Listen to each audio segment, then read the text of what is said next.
Yo, ladies and gentlemen, welcome back. So I do apologize for not uploading a video last night, but we're back here today, and thank you for your patience. So I hope I hope you didn't miss me too much, because I missed you all. And once you are consistent with doing things, it becomes a habit of yours. And so when you don't do it, it's kind of like, I gotta do it. You know what I mean? So we're back here, and thank you for those who were patient. Thank you for those subscribing to the channel. Thank you for those who have joined Trending Waves. If you want your everyday Elliott wave analysis for the SPY, for any chart you want, just hop on into the Discord group.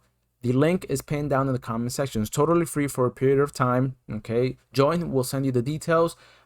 Just sign up and you'll be ready to go. Okay, at first, if you sign up, just a quick thing, if you sign up and you're not immediately directed towards the main sort of group where you see all the channels and you see all the commentary and the chat, just be patient, because I set it up that way so that I could personally let you in. I don't have a bot on the Discord group. I think that's gonna get too much in the way, so I personally vet everything and just let you in. So just be patient if you don't get access to the Discord group immediately after you signed up. So just letting you know, FYI, because I think some of you have had that problem already.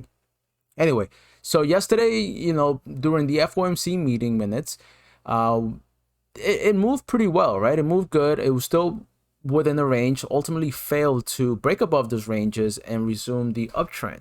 Okay, the announcement and the press conference offered no catalyst for intraday range breakouts, is what we interpreted. So also leaving rates unchanged as expected and remaining sort of like up in the air as to what their tapering plans or official timelines are going to be.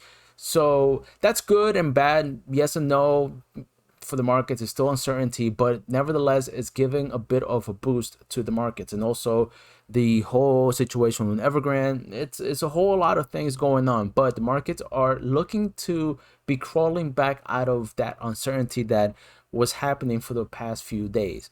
All right, now, are we out of the woods yet? Are we going to go further up? Are we going to resume the uptrend and break out to new all-time highs? That is yet to be determined, but we're still remaining patient. We took a trade today just because there was some clarity, 50-50, I'd say. Very low risk trade on the SPY.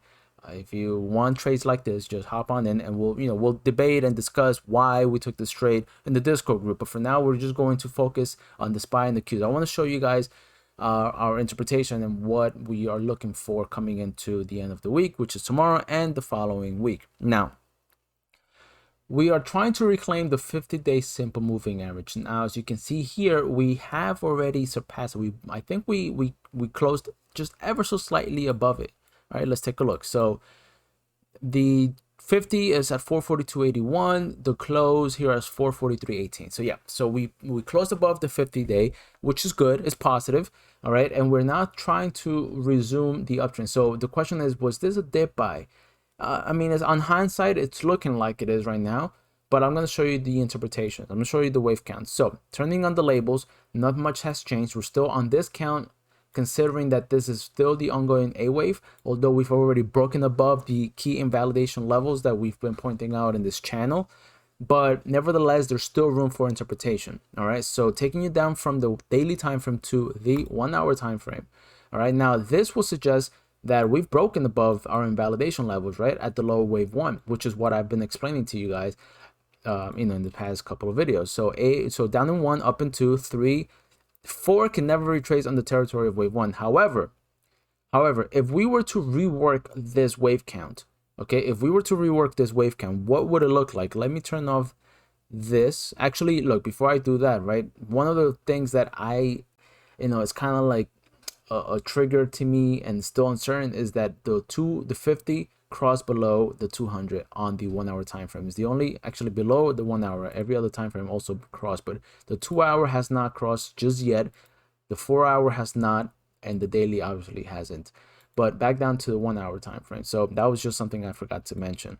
You got to keep your eyes open for that as well, because it's pretty important. All right. So if we were to rework this wave count, I'm gonna do it live for you right now for you guys. What would be the alternate? What would be the other scenario? Okay, this was more of the sort of safe, I guess, or aggressive, or like keeping us online and impatient, not impatient, but patient as to how this whole wave structure is going to unfold. But let's rework this out, and we can call this wave 1, right? We can count 5 waves as an expanded triangle down into the wave 1. This would be a retracement into the wave 2. All right, we went back down into the wave 3. Okay, and this is wave 4, meets the guideline of alternation. Is a directional wave 2 and a sideways wave 4, still meeting the proper Fibonacci or Fib levels. All right, and then we went down in the 5th wave, which means that wave A has completed. Okay, at that point, that will make this interpretation as follows, right? That will mean that we are still within a corrective wave 2, right? And we're now in the wave B of,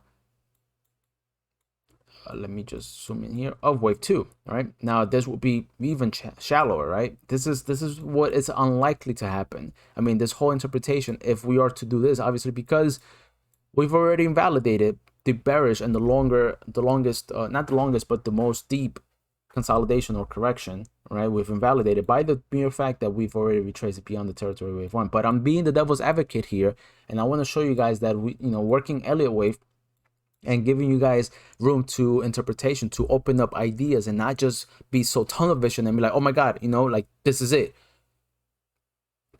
Kind of contradicting what I'm saying, because we took a trade on today, but we took a trade on with the anticipation that this was already our alternate count, and I'm going to show you the preferred interpretation in just a second. So now obviously our new invalidation level comes in here, right, at the wave 1. Actually, no, my apologies. No. That's not right. So because wave A already completed, my apologies. No. So wave B is on, it's already in the works. So what would be the targets for wave B? As I taught you guys, wave B is tricky, right? So initially we want to take an extension down to the lower wave A.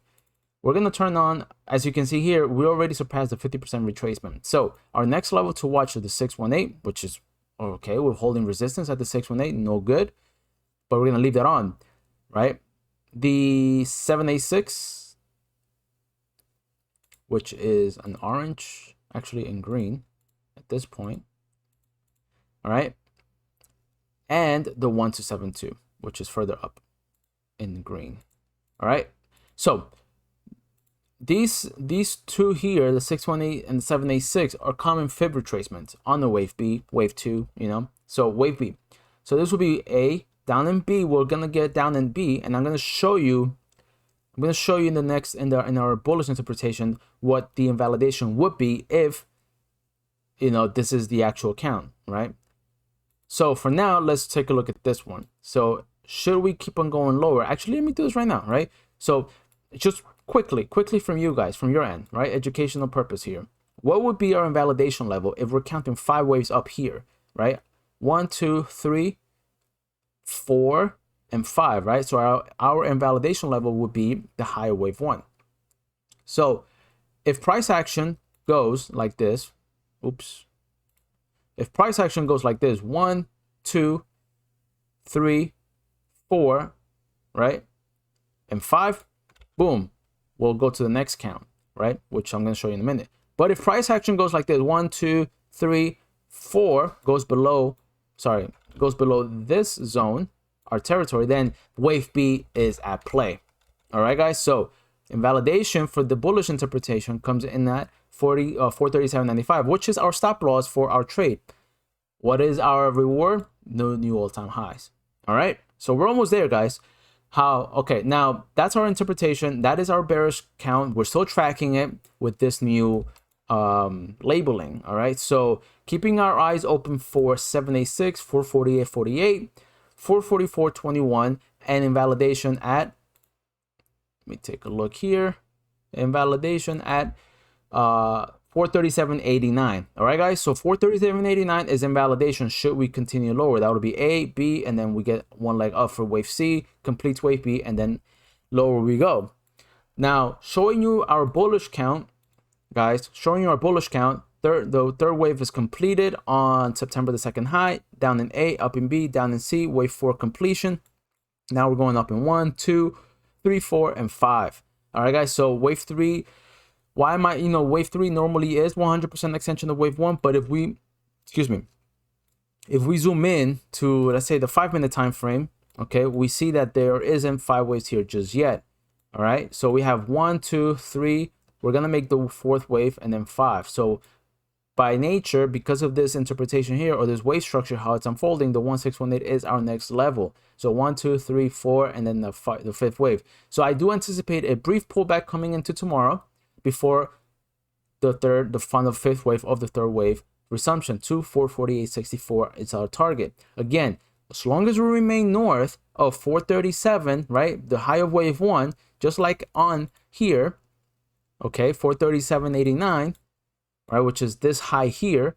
As long as we remain north, we are good to go, ladies and gentlemen. So that's why we took the trade today. So all right, keep your eyes open for that. It's gonna be good, it's gonna be fun. Be careful out there. All right, wait for the retracement should we get it, because if you want to take a long position, just wait ever so slightly to get the pullback before, so that you could be within a reasonable risk tolerance of your account, right below or above our invalidation levels. Over to the Qs, ladies and gentlemen, over to the Qs. The Qs are the same deal, same deal. So we're gonna update this here. We're gonna call this the wave 1, right? Wave 2, wave 3, wave 4.